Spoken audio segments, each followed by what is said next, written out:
And joining us this morning is your pet guy, Greg Riley. Good morning to you, Greg. Good morning. And today you have Ruby with us. Ruby is here to demonstrate and talk about cataracts in dogs. Absolutely, absolutely. Now, I brought Ruby here. She's our little show and tell pooch. You'll see her in a little bit. She came down with something called cataracts, which can be a common ailment in dogs. So what we're going to be doing is a real quick diagram of the anatomy of the eye real fast.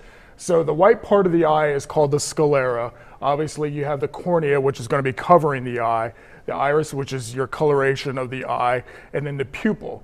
Now, when cataracts forms, what happens is that you'll have like this cloudy gossamer kind of thing that will appear in the lens of the eye. This is a good example right here of a normal lens right here on my left side, and that's going to where you see some transparency. And then right over here on the right, you'll kind of see this little bit of fogginess going on, and that's where the protein is building up within the lens, and that's what starts the cataracts. Kind of a cloudy look in the eye. Correct. And if you look at the dog's eye, you can actually kind of see a difference also. Very much so. You know, it can start off very mild in the beginning, and that dog will still have perfect vision. It's when later on, when the cataract becomes mature, where it's completely white in the eye, that's when it's going to be very cloudy, or the dog may have no sight whatsoever. Okay, so people back at home are wondering, okay, how do I know if my dog has cataracts and how can I prevent it? Well, there's really no way of preventing it. You can do, say, go to an ophthalmologist to see whether or not your dog does have cataracts. We've got a couple of pictures of Miss Ruby here where you see both her right and her left eye does have cataracts. You can kind of see that white marble look in her eye. We have a couple other pictures that'll demonstrate that where her right eye is more prevalent with the cataract as opposed to her left right here. She's celebrating her birthday, or actually Mardi Gras probably. Been out a little bit too late at nighttime.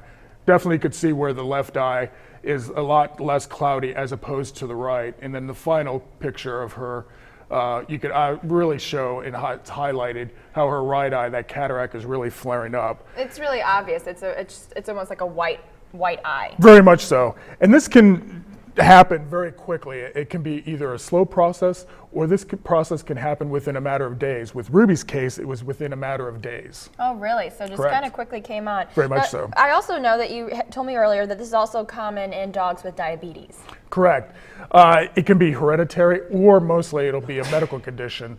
If you have, like, say, a dog that does have diabetes, usually pretty much they'll have some cataracts. So I've got a little model right here where we can see here, and this will be where the lens is perfectly nice and clear, and over quickly, we'll just kind of flip it right over here. The cataracts will form where the eye is pretty much going to be completely white. And if you see the difference, you had clear here, and you can see the cloudiness in that one. Correct. Gotcha. Right.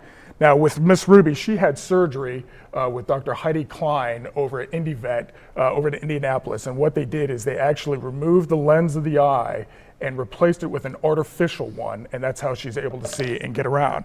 And if we look at her, she's vibrant, she's happy, she's great, she's been walking around. She's a very happy dog this morning. We were talking about that earlier. So she's got a great quality of life. Great quality of life. It's actually been almost restored. She's a completely different new dog, and can't give enough props for the wonderful people over at IndyVet that did that to her. Now, I just want to quickly mention also, this was interesting that we talked about, this is not common in cats. Not very much so, no. Usually it'll be an underlying medical condition in cats, mostly like, say, FIP, which is feline infectious peritonitis, feline AIDS, or feline leukemia. That's when you'll start seeing cataracts in cats, but normally you don't. Okay, well, all very interesting information, Greg. If you have more questions or concerns or want to see more of that information or pictures that we showed you today, just head on over to our website. We have Greg's number there, and more pictures for you to see, and all of his information. And his number is right there at the bottom of the screen, along with Ruby.